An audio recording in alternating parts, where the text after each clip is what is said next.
December 2nd, 1942, Chicago, Illinois. In a dimly lit squash court beneath the stands of Stagg Field, a small group of scientists holds its breath. On a wooden rack of graphite bricks and uranium spheres, a needle creeps upward. Then, silence. The first controlled nuclear chain reaction in history has just occurred.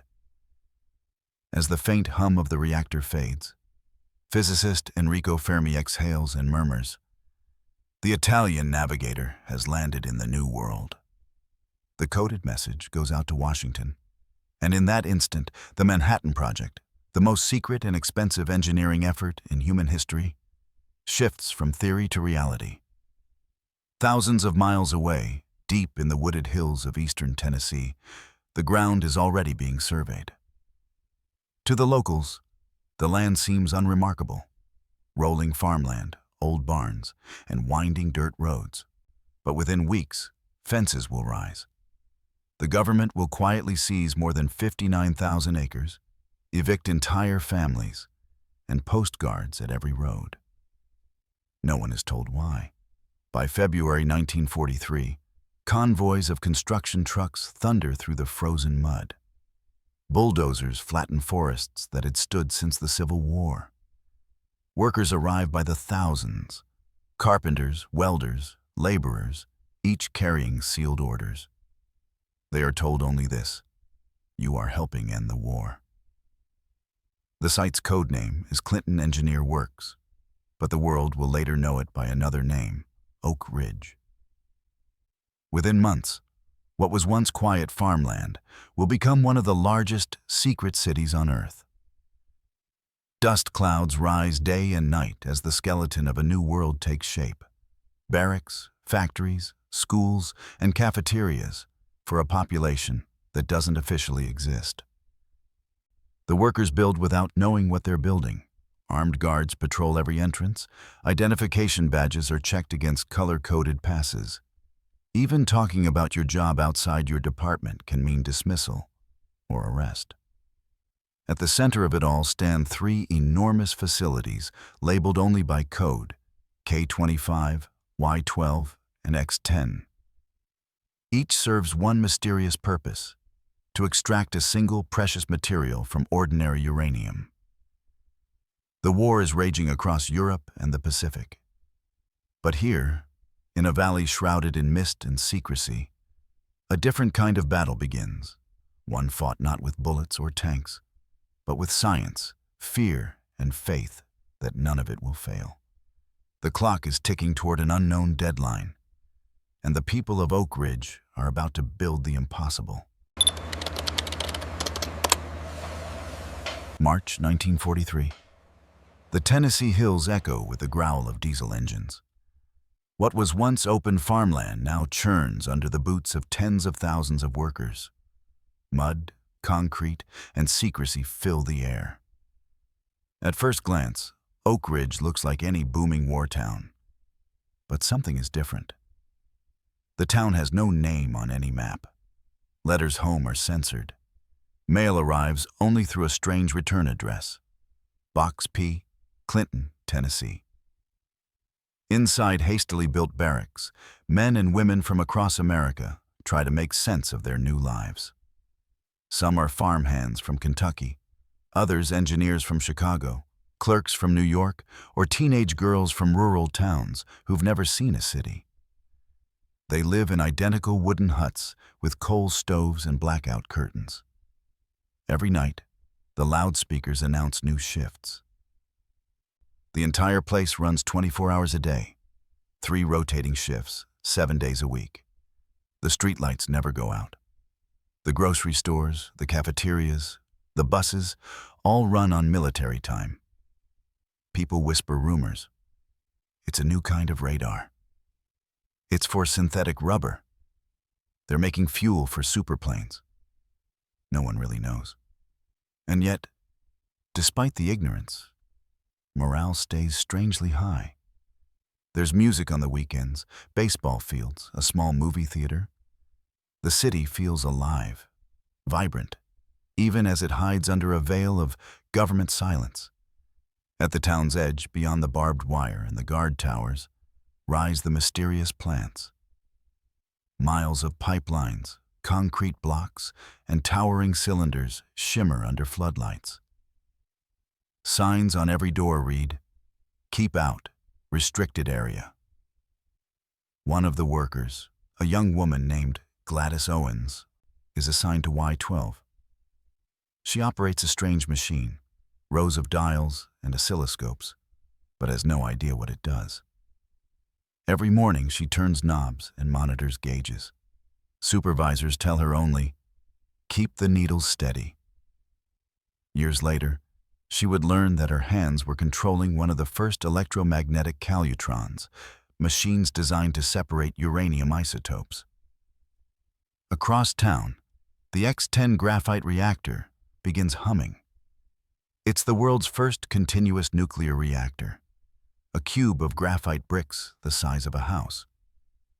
Scientists in white coats measure the radiation with Geiger counters that tick like metronomes. Even the air smells different: ozone, metal, and oil. Everything is coated in a fine dust from endless construction. And through it all, military police watch in silence. Cameras are forbidden. Sketching is forbidden. Talking is forbidden. Every conversation echoes with the same phrase: loose lips sink ships. It's a city fueled by ignorance and trust.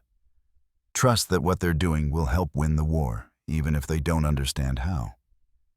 But soon, a handful of people will learn the truth. And when they do, the weight of what they've built will change them forever. August 1943. Inside Building 9201, Y12 plant, the air vibrates with electricity.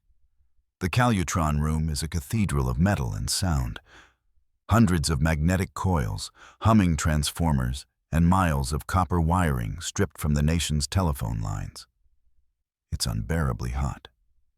The mercury-filled switches hiss like steam kettles. At the center stands Ernest Lawrence, the Nobel Prize-winning physicist from California, sleeves rolled up, clipboard in hand. Around him are dozens of young women, the Calutron girls. They've been hired straight out of high school, trained not to ask questions, and told that accuracy is more valuable than knowledge. Lawrence studies their work through the glass partition. "They're better than the physicists," he mutters. "They don't overthink." The girls smile nervously, unaware they're separating U-235, the rare isotope that will fuel the first atomic bomb. Down the road, at the K-25 site, something even more ambitious is rising. A colossal U-shaped building covering 44 acres. It will become the largest single factory under one roof on Earth. Engineers call it the gas diffusion plant, a technological labyrinth designed to force uranium gas through thousands of filters so fine they can barely be seen. Most of it sits below ground, concealed by the ridges of the Tennessee Valley. Over 20,000 men labor inside, welding, sealing, testing for leaks. The machinery groans day and night, consuming more electricity than the entire city of New York when the lights flicker across the valley. Locals joke that somebody just sneezed in K-25. But few laugh for long. The guards remind them that jokes about the plant can lead to interrogation. Behind the barbed wire, scientists like Harold Urey and Philip Abelson argue over enrichment rates and pressure ratios. The data is fragile, the equipment temperamental. A single pinhole leak can ruin a batch worth millions. Every day brings a new crisis. A jammed valve, a warped membrane, a runaway pressure gauge. In the nearby X-10 reactor, radiation levels spike unexpectedly. Men in lead aprons rush to adjust the control rods. The smell of ozone fills the room. A young technician whispers, "If this thing goes wrong, no one in Tennessee will have to worry about ration cards." Still, progress is relentless. Every gram of uranium pulled from the process is weighed, logged, and shipped under armed escort to Los Alamos, New Mexico. There, physicist Robert Oppenheimer and his team are turning theory into reality, designing the bomb itself. The workers of Oak Ridge don't know it, but their invisible labor is changing the course of history. Inside cafeterias, they read newspaper headlines about D-Day, the liberation of Paris, the Battle of the Bulge, yet none mention the secret war they're fighting underground. The city is now home to 75,000 people, all living in a place that doesn't officially exist. On maps, it's just a blank spot labeled Restricted Area. But beneath the rolling hills, uranium dust glows faintly in sealed flasks. And somewhere deep below, the future of warfare hums quietly in the dark. Soon the scientists will get their first full shipment of enriched uranium. And what they create with it will change the world and end one. July 1945. The Tennessee summer presses heavy against the hills. Thunderheads roll over the valley, and the air smells of copper and rain. Inside Oak Ridge's Y-12 facility, the night shift continues as usual. The Calutron girls adjust their knobs, watching the green needles twitch across their meters. Guards make their rounds. The hum of the machinery is constant, endless. A lullaby of purpose none of them fully understand. Then one afternoon, word begins to spread, quietly, like wind through tall grass. A train has left Oak Ridge, its cargo escorted by armed soldiers. No one knows what's inside. The destination: Los Alamos, a remote outpost in the New Mexico desert. There, under the vast, silent sky, a team of scientists assemble a device they call Little Boy. The uranium that Oak Ridge has refined, atom by atom, will become its heart. At 5:29 a.m. on July 16th, in the desert near Alamogordo, the first atomic test, Trinity, lights the sky brighter than the sun. Oppenheimer watches from his bunker and whispers the ancient words, "Now I am become death, the destroyer of worlds." 3 weeks later, that power crosses the Pacific. August 6, 1945, Hiroshima, Japan. At 8:15 a.m., the B-29 Enola Gay releases its single bomb. In seconds, a city vanishes. The uranium from Oak Ridge has unleashed a force 15,000 tons stronger than any explosive before it. Shock waves flatten buildings. The morning turns to ash. Back in Tennessee, the war workers wake to newspaper headlines that stop them cold. Atomic bomb dropped on Japan, made possible by secret project. For the first time, the people of Oak Ridge understand what they've built.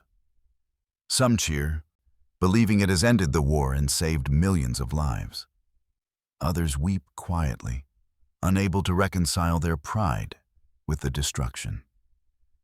At the cafeteria that evening, one worker sets down his tray and mutters, "So, this is what we were doing." No one answers. The hum of the machines feels different now, heavier, almost haunted. Within days, Japan surrenders. The war is over.